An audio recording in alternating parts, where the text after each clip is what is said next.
The 2024 NFL Draft came and went, and now we get to take an in-depth look at every team's draft class, talk about what they did right and what they did wrong, and give grades accordingly. And that's what I'm here for. I'm going to give a grade to each and every single one of a team's pick, and then give an overall letter grade at the end. And today we're talking about the AFC East. And so go ahead, get a bucket of popcorn, go get a drink, sit back, relax, and enjoy the video. Now, before we get into it, I'd like to tell everybody I would really appreciate it if you like the video and subscribe to the channel. It helps me out. It'll help me keep pumping out content, keep building this community, this football community that I want to grow. And thank you for watching. The first team we're going to talk about in the AFC East is the one and only, my favorite team, Miami Dolphins, which I'm going to give a B- overall grade for their draft class. And it looks really good on paper, except for one outlying pick, and that is the D+ given to our first round pick, the 21st overall draft pick, Chop Robinson, the edge rusher out of Penn State.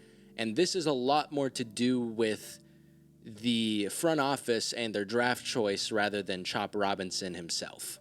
Now, Chop's a very intriguing player. He is an uber athletic edge rusher, but he's going to take some time to develop in the NFL. When you watch Chop, you see that lightning quick first step. He's got great bend at the top of the arc, can really run that hula hoop challenge. You know what I'm talking about, that you see at the combine. But he's not extremely polished, especially as a pass rusher. He doesn't have a pass rush plan other than, hey, I'm going to beat you quick and I'm going to beat you fast. He doesn't have a ton of pass rush moves. And as a run defender, he is a negative at this point, in my opinion. People like to bring up, oh, Chop completely took away Michigan's game plan and they had to run the ball 32 times.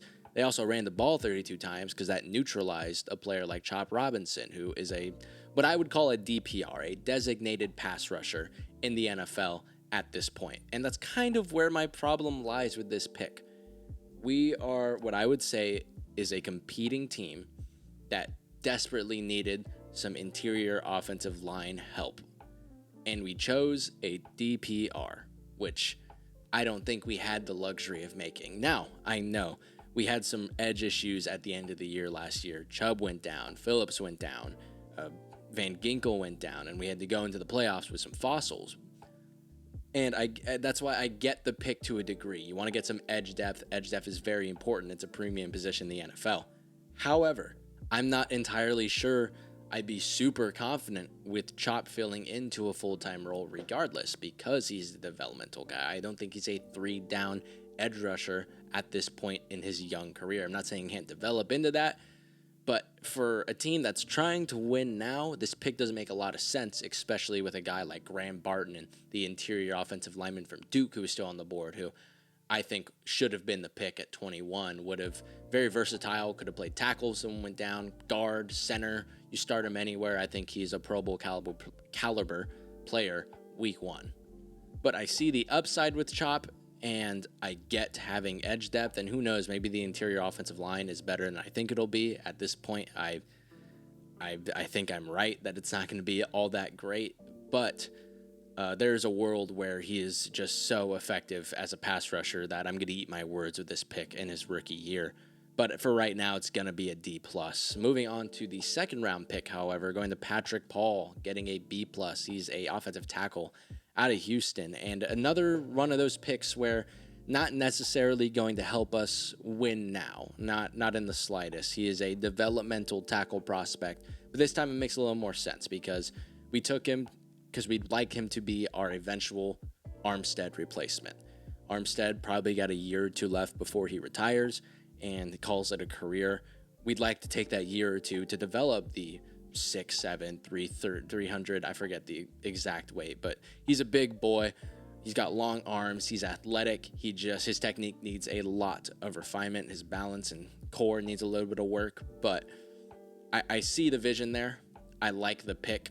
I'm not giving it an A because, again, for a team that's trying to win now, I'm not. This isn't a win now move. This is something for the future, but I do like the process with this one a lot more than I do with Chop Robinson. Going to the third selection, the fourth round pick, the running back out of Tennessee, Jalen Wright. C minus for me. This is another one. I think we've kind of not fumbled because of the Patrick Paul pick, but close enough to fumble those first 3 picks in our draft. I don't really get the Jalen Wright pick. I see some of the process of Raheem Mostert's only getting older. You'd like to have a dynamic backfield in Achane and Jalen Wright, and all is good in the world. However, again, comes down to there's interior offensive linemen on the board that could help this team now because our interior offensive line is not good. Another thing about Wright is he wasn't the highest rated running back on my board, not by any stretch. He might be fast, but he's got, in my opinion, some of the worst vision in this entire draft. And especially in a Shanahan, Mike McDaniel style offense like this one, vision's important. You got to be able to read the hole and pick it quickly. And I know he's got a lot of speed, but that speed's only going to get you so far without the vision. So not my favorite pick for sure, but we will be getting to my favorite pick, the 5th round selection of Mohamed Kamara, the edge rusher out of Colorado State. This is an A+, a phenomenal draft pick. Kamara is kind of on the shorter side and smaller side when it comes to defensive ends, but he makes up for that with just he's a disruptive force. He's tenacious. He's got a nice little bag of pass rush moves to him. He's a good run defender.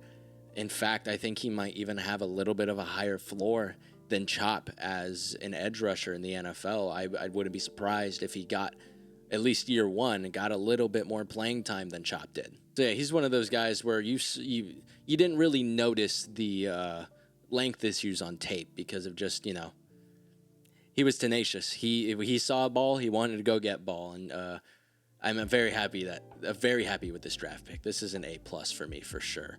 And the next, again, day 3, Chris Greer, he got in the kitchen, he cooked a little bit for sure, because the next pick is another 6th round pick, Malik Washington out of Virginia, another A from me. While he's on the smaller side, that's just not how he plays. He's very, very physical for his size. He's not afraid to go over the middle of the field, take hits. He's not afraid to go up for a ball with the defender draped all over him. He's a good ball player with really solid hands and nice speed to boot. I like his route running as well. Could really slot into this Miami Dolphins offense early as the slot receiver. And now I know Braxton Berrios will probably start there, but there's a world where Malik Washington's getting a lot of reps there and is productive in year 1 because, again, that skill set fits really well into this Dolphins offense. Now, moving on to the second 6th round pick in Patrick McMorris, and it's going to get a C, but I'm indifferent with this pick, really. He's most likely going to be a special teamer. He's not overly athletic for the position. I went and looked at the tape because I never watched him, and I didn't watch a lot of his tape. I just went and watched a couple things. Good man cover good man cover safety, but again, not sure he's going to be able to hold up against NFL athletes. I expect him, if he makes the team, to be much more of a special teamer.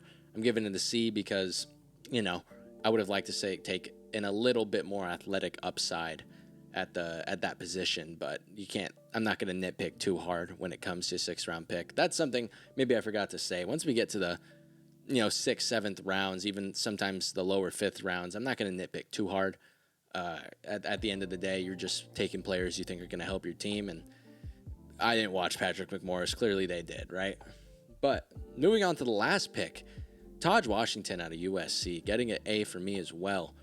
And yeah, we already went receiver in the 6th, but it's great value for a player that I think could end up being a wide receiver 3 for a team someday, maybe for the Miami Dolphins. I really like his skill set as a player. He's a return specialist. I think he's faster than his 4.5 40 would suggest. He looks faster on tape. I think he's got good hands. I think he's a solid route runner.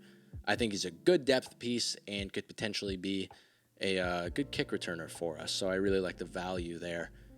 Again, this draft maybe gets an A had we taken, hypothetically, Graham Barton instead of Chop Robinson. I'm just not completely sold on that pick.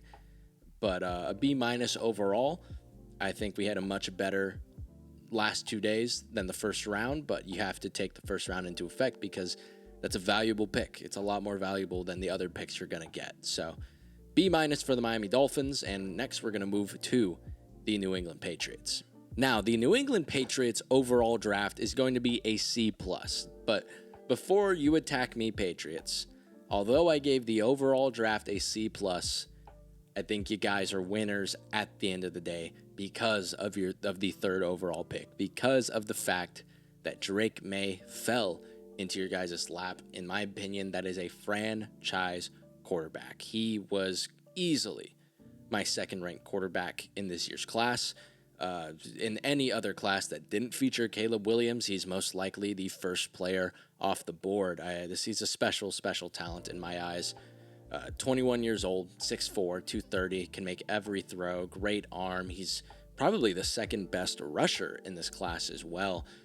Just so much innate potential and talent, and I think outside of his footwork, when it comes to the mental side of the game, he's just up there with Williams, if not, the best processor in this draft, in my opinion. But yeah, the footwork is a big deal. It's erratic. It's going to get him into some trouble in the league. So I'm expecting the Patriots to sit him at least for the majority of the season. If not the whole season, I would do. Let Jacoby Brissett go in there with that offense that still needs a lot of work, in my opinion, and bring Drake Maye in year 2, hopefully with some fixed footwork, and you've got yourself a franchise guy in my eyes.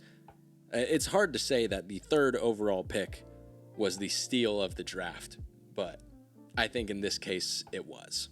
But here's where the weird picks kind of start to come in. In the second round, top of the second round, Jalen Polk, wide receiver out of Washington. I thought this was really, really rich for him. I would not have taken him this early. He's going to be a commendable weapon. I think I like the reason why it's getting a C+ and not something lower is I think I like the idea of them going towards getting a weapon for Drake Maye, but not much of a speedy guy. I think he's a fine route runner. He's a good contested catch threat, got good physical frame, has good body control to go get balls. Just a really solid possession receiver, but I do think there were some, actually a good amount of better receiver prospects on the board. Thought this was really early, but, could have done worse. I like the fact that you're trying to get some weapons for Drake Maye. I do just think there were some better ones on the board. And now my least favorite pick for sure for the Patriots, Caden Wallace in the third round, offensive tackle out of Penn State. I don't get this one at all. I'm giving it a D+ again because I appreciate them getting depth and offensive line help to surround their young quarterback, unlike what a certain team that sounds like Commanders didn't do for their young quarterback. But I really dislike the pick of Caden Wallace this high. I didn't watch him directly, but I saw him a lot watching Fashanu on the opposite side of him. And Wallace he's all right. He's not a plus athlete. He was a little disappointing in my eyes because I did hear a little bit about him heading into watching the Penn State offensive line, and I don't see it. He's only ever played right tackle in, I believe, his 40 career games at Penn State, and the tackle side you needed was left. I'm not sure that transition to left is going to be smooth for Wallace at all. I think there were better tackle prospects on the board. I really don't love this pick. At best, I see it being some depth at the right side, especially if you wanted to move Onwenu to maybe even to left tackle or to guard, and then we could start talking. But outside of that, not my favorite pick at all for the Patriots there. And same goes for Layden Robinson, the guard out of Texas A&M. I don't think... I mean, I think it's fine. That's why I'm giving it a C. I'm kind of in the middle when it comes to this pick because I do see him being some good depth on the interior offensive line, but interior offensive line really wasn't one of your big needs, New England, at all.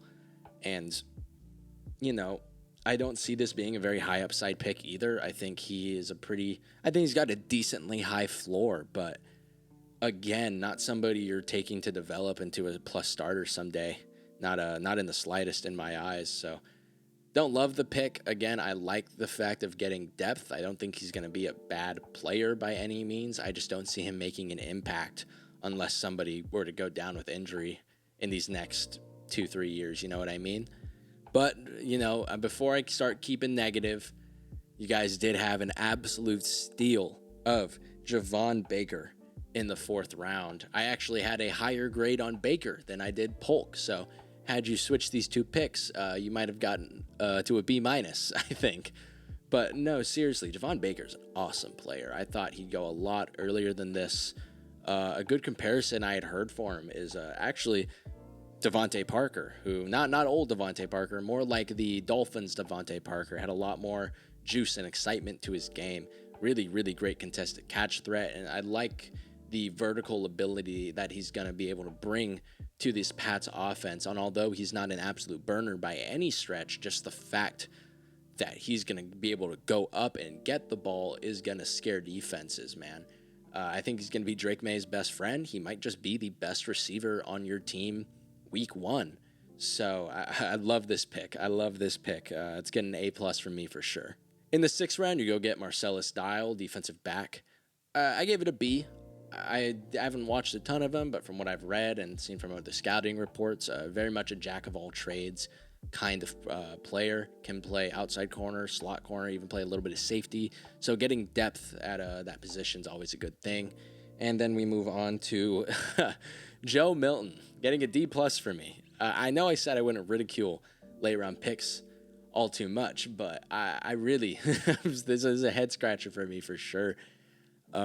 I'm not a Joe Milton guy by any stretch. I get taking a late round flyer on him because of his intangibles, but just awful tape. Some of the worst tape you'll see from a quarterback this year. Has no idea how to play the position. And I get it. You already took your quarterback at a 3rd overall. If you wanted a backup, there were better backups on the board. Michael Pratt comes to mind. Talia Tagovailoa didn't even get drafted. I think he would have been a better selection here. Now, the only reason it's not an F is because, again, I heard this brought up, putting him on the practice squad with that arm, with that athleticism to simulate like a Josh Allen or other quarterbacks that have those intangibles. And I kind of like that idea. Would I put a draft pick on it? Probably not. And the other thing is I've heard he might be switching to tight end, which is something I've suggested in my Joe Milton scouting reports on TikTok. I think that's fine. I think he could potentially succeed there, but I don't know. I'm not a big Joe Milton guy. I don't really get the pick there. But we'll move on to the final pick, and a tight end, actually. Florida State's Jaheim Bell. I wasn't the biggest Jaheim Bell guy at all. I had about a late 5th to an early 6th round grade on him. So when I first saw him get drafted, I wasn't like super excited, but the value's good at the end of the day. Getting him at the 7th round, he's much more of your move tight end. You're going to put him in the slot. You're going to put him at H-back. You're not really going to see him traditionally lined up because he's not a blocker by any stretch. He's got some good run after catch threat. Like ceiling-wise, I see this being something. He can be kind of a poor man's Jonnu Smith to pair with Hunter Henry. So I think it's a fine pick. I think it's good value at the end of the 7th round for sure. Might be able to contribute a little bit in his first year, but it's going to be a C+ overall for the Patriots. And before you attack me in the comment section, I do think overall you're winners simply because of the Drake Maye pick. Like, you got your franchise quarterback. Be happy about that. Don't be unhappy with me, please.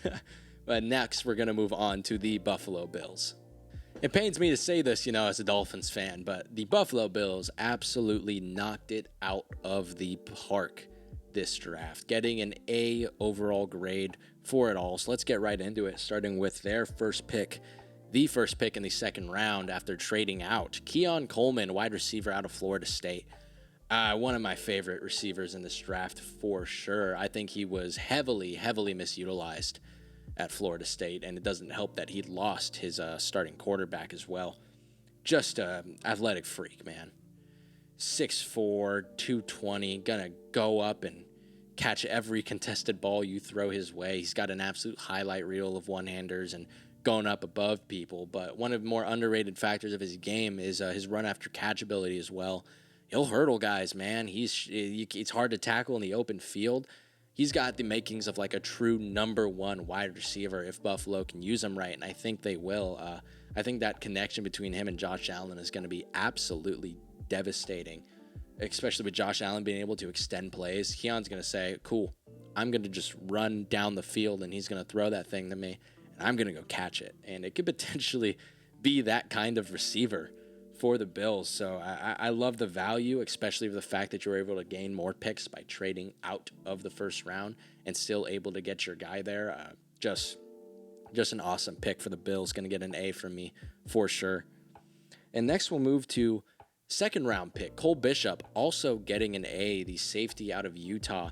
One of my highest rated safeties on my board. My comparison for him, believe it or not, was actually Jordan Poyer. So you can think of, I don't know if you can think of a better overall scheme fit in this draft for sure. Bishop's a really, really smart football player. I think he's going to be the starter week 1 for the Bills. Really athletic guy, can play up high, covering the deep middle of the field if he needs to, as well as also being a great tackler, can come down to the box if need be. And safety was just a huge, huge need for the Bills. So to get a starter week 1 in the second round is just an awesome thing, and a really good safety class, man. Like there was a lot of good safeties, but I think this was probably the best fit, especially with who was on the board. And make it 3 straight A's with Dwayne Carter, defensive tackle out of Duke. Awesome defensive tackle prospect. I see him, especially in the third round. I should say that the value is really cool. He is going to be a good rotational defensive tackle probably as soon as he enters the league, in my eyes. I don't know about the upside as much. I think he's got some fine athleticism. I don't think he's ever going to be an elite guy by any stretch, but to get a rotational piece on your defense in the third round is always a great thing. He was the captain at Duke. Like he was Duke football on that team. Just a really good locker room guy as well, especially after what was happening with Stephon Diggs. It's good to get locker room guys like him in there. So finding a rotational defensive tackle in the third round is a great thing. It's another A pick for him for sure. Next, we'll get to Ray Davis in the fourth round. I'm going to give it a B-. I just happen to have other running backs ranked ahead of him, but he's going to be a fine player. I like getting some depth behind. I don't know why I'm blanking on his name. Hold on. James Cook. I don't know why that took me so long, because I think James Cook is a fantastic player, but getting depth behind them is always a good thing. I like this new identity Buffalo Bills that they're trying to do of being a running football team that we saw at the end of last year. It's a fine pick. You know, I'm not going to say anything too much about it.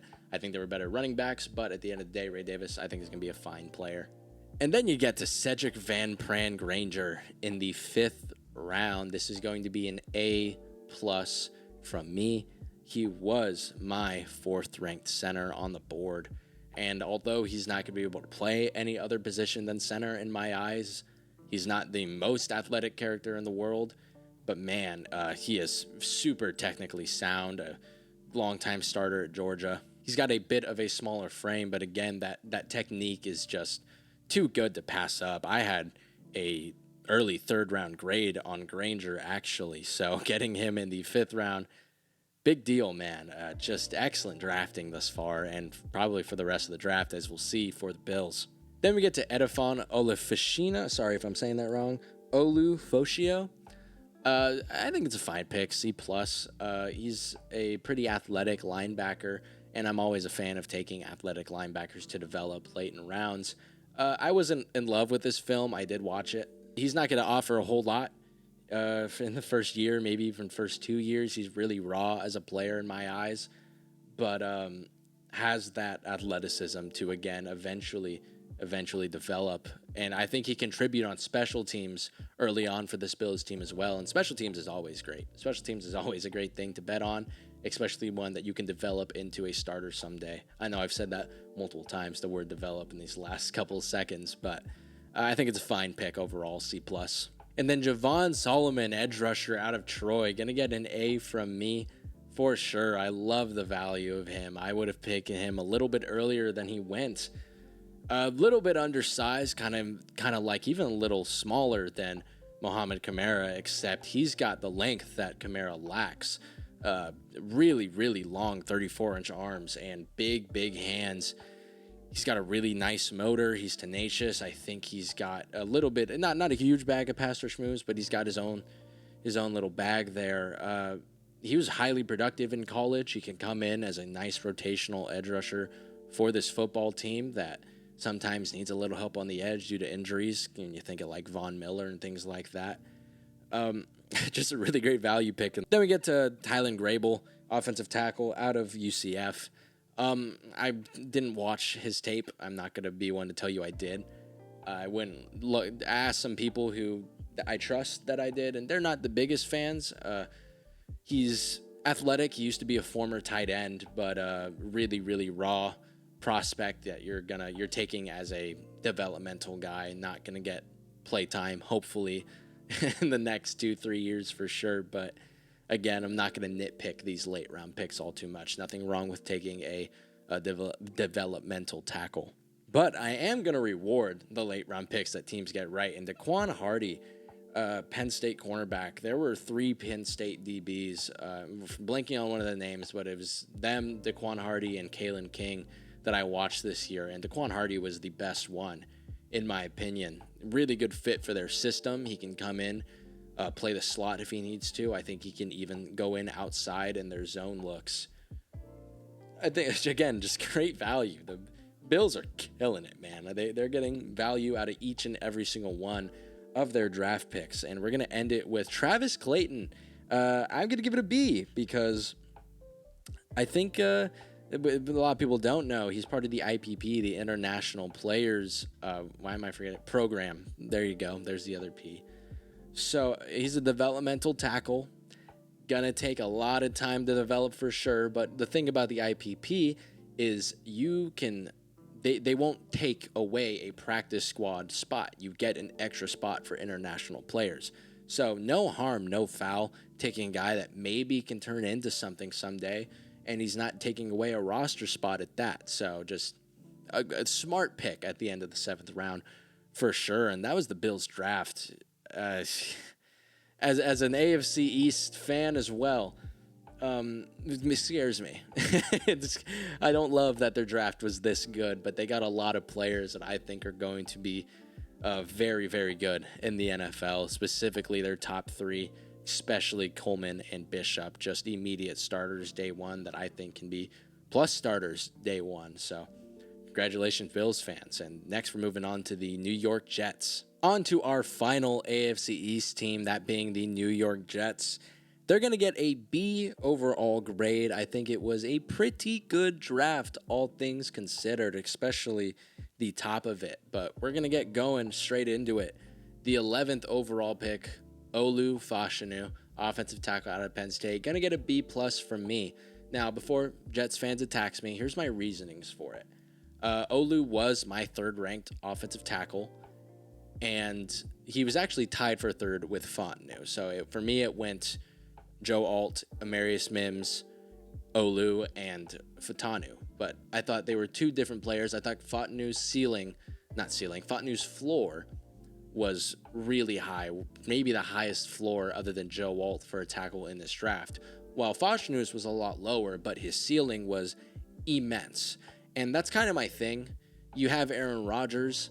I would have liked to see you go for maybe the higher floor guy and a guy that won't have to play tackle. He can slot into one of the guard spots, even play center. He's got that positional versatility for you. And I would have liked a player that would have capitalized on Aaron Rodgers right now, because as of right now, Fashanu is not going to start. When he's in his prime is when Aaron Rodgers is most likely going to be off the team. But I don't hate the pick either, because Fashanu is a great player. I love setting him behind a guy like Tyron Smith at left tackle. He's going to be able to teach him so many things. Phenomenal pass blocker coming out of college. Needs some help in the run game for sure, but that's a very, very teachable thing for the athlete that he is. So not quite an A for me, simply because of the fact that I would have liked to see them capitalize on the Aaron Rodgers immediacy, but that's not even a word, but that kind of immediate Aaron Rodgers stuff. But again, there's nothing wrong with taking a player of this caliber at 11. Then with the first pick in the 3rd round, you take Western Kentucky wide receiver Malachi Corley, the Yak King himself. It's even his X, or I'm going to say Twitter, I'm not saying X, his Twitter handle. And as I had already alluded to, man, He is the yak demon. When the ball gets in his hands, good things happen. He's a Debo Samuel light, because he's not quite the size that Debo Samuel is. Definitely on the smaller side of things. But on top of that, I think he's got fine hands. I think he's going to be a solid enough route runner. You don't really want him doing it per se. Like, not that you don't. He's a receiver at the end of the day, but like, it's a lot like Debo Samuel. It's not his game. You want to be able to get the ball in his hands early at the start of the play and let him go to work. And I see that really working in this Jets system. You've got Mike Williams, the deep go over the player contested catch threat. You got Garrett Wilson, refined route runner, going to get open anywhere. You can do whatever you want, honestly. And then now you have Corley, who Mike Williams and Garrett Wilson are going to get the majority of the attention. Corley's going to get a lot of one-on-one opportunities from the slot in the screen game. You can kind of compare it to him having that sort of Randall Cobb role in the Jets offense if you're comparing it with Aaron Rodgers' ex-teammates. I think it's a phenomenal pick. I'm giving it an A there. Then in the fourth round, you select Braylon Allen, running back out of Wisconsin. It's getting a B from me. I think it's a fine pick. I like getting some running back depth. I think you've got a little more than enough. Maybe not more than enough, but you've got I'm forgetting the guy's name. The running back out of Pitt last year, Israel Abadikonda. I still think he's going to be a pretty damn good running back. So you already got depth there. But Braylon Allen kind of brings more of that. Sorry, I didn't even mention Breece Hall. Yes, Breece Hall, your starting running back. You already got him too. But Breece Hall, much more of your traditional power back, going to just run you over. He's not much of a make-you-miss guy in the open field. Not a home run hitter either. But he's going to be able to push the pile. He's going to be able to be a workhorse kind of back if you ever needed him to be. So I think it's a fine pick overall. I do think there were better running backs on the board for sure. But I don't hate it. I think it's an all right pick. And then quarterback out of Florida State in the 5th round, Jordan Travis, giving it a B as well. He was my 10th ranked quarterback going into this draft. So I do think there were better players on the board, like a Michael Pratt, like a Talia Tagovailoa. But overall, actually, I think Spencer Rattler might have still been on the board as well. Let me go check that. No, I was tripping. Spencer Rattler went about 20 picks earlier, but even so, like, I think there were better quarterbacks on the board, but I don't not like the Travis pick. I think Travis has some intangibles and good things in this quarterbacking game that can be developed into a starting quarterback maybe someday sitting behind Aaron Rodgers. He's got nice little mobility to him. I think he's got some really, really nice mechanics as well. Very, very clean mechanics. He's got an all right arm. I think it gets a lot, although it maybe can't get it deep down the field. He's got a lot of velocity there. I just don't think outside his first read, he gets a whole lot of production.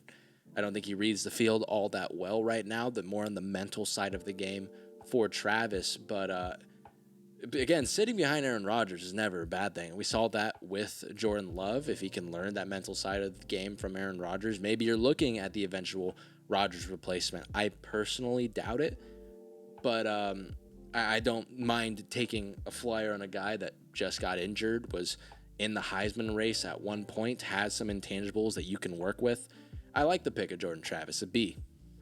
And then we get to the Isaiah Davis pick, and I actually liked Isaiah Davis enough. Like he wasn't a high-ranked player on my running back board, but I thought he could be potentially a nice little depth piece for a team at some time. So I'm not giving it quite an F, but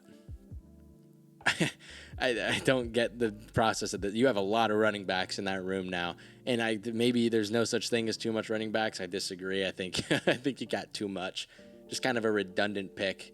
And again, I'm not the other reason it's not really an F. I'm giving it a D is it's going to take a lot for me to give a late round draft pick like Davis a B. I mean not a B. Sorry, an F. Unless I really dislike the player.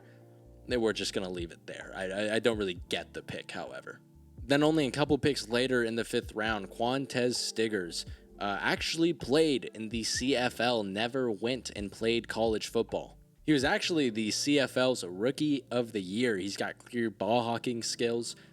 He's going to need a lot of work. He's definitely a project once he gets to the NFL level, but I like the coaching staff that he went to and the team that he went to, known for being a really damn good defense. He doesn't have to play immediately whatsoever at all.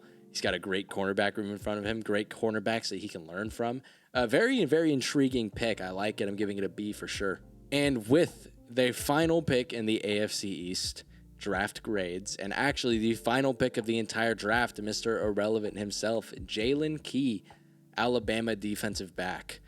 I'm giving it a B. I actually think he's a pretty good Mr. Irrelevant pick. I think he could be a good special teams player for the Jets. He's got some positional versatility. He can play a little bit of safety, a little bit of corner if he needed to as well. Doesn't have a ton of athletic upside, but again, I see him being a special teams contributor for sure. So good value. B for me. Not so irrelevant, Mr. Irrelevant. Maybe not quite Brock Purdy, but it should definitely be on this team, in my opinion, as a special teams player. That was the AFC East draft grades. Please let me know in the comments what you thought of my picks. Maybe you agreed with them, maybe you didn't. Let's stay civil. Let's discuss them. I'm all for that. If you enjoyed the video, it means so much to me if you were to leave a like and subscribe to the account. I'm going to be doing every single other division. As you would imagine, the NFC East is going to be next. So if you want to see that, press that subscribe button so you can keep up with all of my videos. I really, again, hope you guys enjoyed this video. Thank you so much for watching.